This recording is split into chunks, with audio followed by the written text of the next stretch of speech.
मोदी पराभूतच झाले, त्यांनी विजय ढापलाय का असं उद्धव ठाकरे म्हणाले। तर पुढचं सरकार आपलंच येणार असा दावा उद्धव ठाकरेंनी केलाय। ठाकरेंनी मुंबईत पदाधिकाऱ्यांचा मेळावा घेतला, त्यात ते बोलत होते।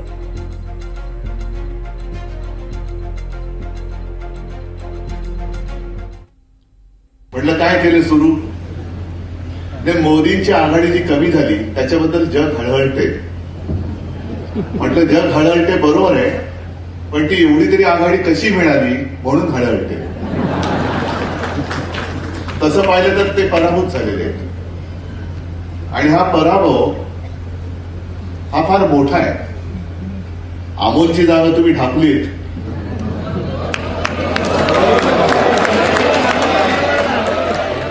पण त्याचा मोदींचा विजय सुद्धा ढापलाय का असा प्रश्न आता लोक विचारतात, मी नाही। ही मुंबई आपण राखली,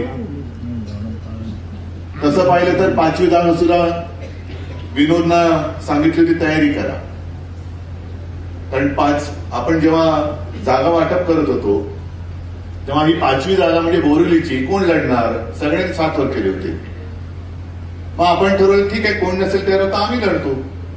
आणि विनोदला मी बोलून सांगितलं, सगळे पदाधिकारी तिथले आले होते आणि त्यानं सांगितलं काय करायचंय। आता पहिलं उत्तर तुमचं काय मी सांगत नाही, पण नंतर अशी जी काय मुसंडी मारली की आपण सहज जिंकतो असं वातावरण निर्माण झालं की पुढचं सरकार आमचंच आणणारच, कोणत्या परिस्थितीत आणणार। पण त्याच्यासाठी हे बीजारोपण आहे। पावसाळा सुरू झाला, आता बीज रोवली पाहिजे। तर जेव्हा हे विधानसभेची निवडणूक लागेल साधारणतः दसरा दिवाळीच्या मध्ये, तेव्हा हे पीक जे आपण आज बीज रोवतोय ते तरारून वर आलं पाहिजे। म्हणून आजपासून मेहनत करायची गरज आहे। जमीन आधी जमीन नाही बोलत, जमीन आधी आपल्याला मेहनत घ्यावी लागते। शेतकरी सुद्धा असा झोपून उठतो आणि पीक नाही येत, त्याला पूर्ण शेती नांगरावी लागते, तण काढावे लागतात। आता ते तण म्हणजे कोण तुम्हाला माहिती आहे, हे सगळे काढून फेकून द्यावे लागतील आणि नव्याने पेरणी करून मग पीक काढावं लागेल।